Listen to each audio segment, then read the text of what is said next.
بسم اللہ الرحمن الرحیم۔ السلام علیکم۔ شیخ اکبر محی الدین محمد ابن العربی الحاتمی الطائی الاندلسی رحمۃ اللہ تعالی علیہ دنیائے اسلام کے ممتاز صوفی، عارف، محقق، قدر و قادر کے علماء اور علوم بحر بیکنار ہیں۔ ویڈیو میں آگے بڑھنے سے قبل اگر آپ نے اب تک ہمارا چینل سبسکرائب نہیں کیا تو ابھی سبسکرائب کر کے بیل آئیکن کو کلک کریں۔ حضرت شیخ اکبر محی الدین رحمۃ اللہ تعالی علیہ بہت بڑے ولی اللہ میں سے ہیں۔ آپ رحمۃ اللہ علیہ کے والد حضور سیدنا شیخ عبد القادر المعروف غوث اعظم رحمۃ اللہ تعالی علیہ سے بڑی عقیدت رکھتے تھے۔ آپ رحمۃ اللہ علیہ نے حضور غوث پاک سے عرض کیا کہ میری اولاد نہیں ہے۔ حضور غوث پاک نے فرمایا، میرے پشت پر اللہ نے ایک اولاد رکھی ہے جو آخری بیٹا ہے۔ میں نے دعا کی ہے کہ اللہ تعالیٰ وہ تمہیں دے دے۔ بعد ازاں جب شیخ اکبر محی الدین رحمۃ اللہ تعالی علیہ کے والد رحمۃ اللہ علیہ کے گھر میں بیٹا پیدا ہوتا ہے تو ان کا نام محمد بن علی بن محمد ابن العربی الطائی الحاتمی الاندلسی رکھا جاتا ہے، یعنی شیخ اکبر ابن العربی رحمۃ اللہ تعالی علیہ حضور سیدنا غوث اعظم بادشاہ پیر رحمۃ اللہ تعالی علیہ کے اولاد میں سے ہیں۔ اسلامی تصوف میں آپ کو شیخ اکبر کے نام سے یاد کیا جاتا ہے اور تمام مشائخ آپ کے اس مقام پر تمکین کے قائل ہیں۔ عام خیال یہ ہے کہ تصوف اسلام میں وحدت الوجود کا تصور سب سے پہلے انہوں نے پیش کیا۔ ان کا قول تھا کہ باطنی نور خود رہبری کرتا ہے۔ بعض علماء ان کے اس عقیدے کو الحاد و زنداق سے تعبیر کیا ہے، مگر صوفیہ انہیں شیخ اکبر کہتے ہیں۔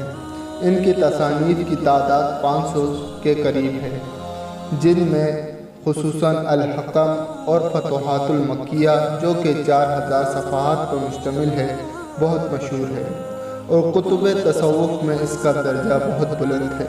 ابن العربی رحمۃ اللہ تعالی علیہ نے اپنی کتاب الفتوحات المکی لکھ کر کعبے کی چھت پر رکھ دی اور دعا کی، اے اللہ اگر اس میں کوئی غلطی ہے تو مٹا دے۔ پہلے زمانے میں کتابیں سیاہی سے لکھی جاتی تھی۔ تاریخ میں آتا ہے کہ بارش ہوتی رہی، ہوائیں چلتی رہی، دھوپ نکلتا رہا، لیکن ان کے کتاب میں موجود کوئی حروف نہ بدلے۔ شیخ اکبر ابن العربی کا پورا نام محمد بن علی بن محمد ابن العربی الطائی الحاتمی الاندلسی تھا، اور آپ کے ہاتھ سے لکھی خطی نسخوں پر آپ یہی نام لکھتے آئے ہیں۔ تدبیرات الہی کے ہاتھ سے لکھے نسخے کا عکس ملاحظہ فرمائے، جس پر محمد بن علی ابن العربی واضح پڑھا جا سکتا ہے۔ مشرق والے خصوصاً وہ لوگ جن کی مادری زبان فارسی ہے آپ کو ابن عربی کہتے ہیں، جبکہ مغرب میں آپ ابن العربی اور ابن السراقہ کے نام سے پہچانے جاتے ہیں۔ آپ کو سب سے زیادہ شہرت الشیخ الاکبر رحمۃ اللہ تعالی علیہ کے لقب سے ہوئی، اور مسلمانوں کی تاریخ میں یہ لقب کسی دوسری شخصیت کے لیے استعمال نہیں کیا گیا۔ تاجدار گولڑا پیر مہر علی شاہ صاحب کی کتاب تحقیقات الحق فی کلامات الحق اور ملفوظات مہریہ ابن العربی کے دفاع میں اپنی مثال آپ ہے۔ رسائل ابن العربی جلد اول۔ ابن العربی فاؤنڈیشن نے عصری تقاضوں کو مد نظر رکھتے ہوئے جدید اور عصری اردو میں شیخ اکبر کے سہل تراجم کرنے کا بیڑا اٹھایا۔ اس سلسلے کی پہلی کڑی رسائل ابن العربی جلد اول جون 2008 میں منظر عام پر آئی۔ اس کتاب میں شیخ اکبر کے کثیر تعداد میں کتب اور رسائل شامل کیے گئے۔ ناظرین کرام، آخر میں دعا ہے کہ اللہ تبارک و تعالی ابن العربی کے قبر پر کروڑوں رحمت کی بارش عطا فرمائے اور ہمیں ان کے نقش قدم پر چلنے کی توفیق عطا فرمائے، آمین۔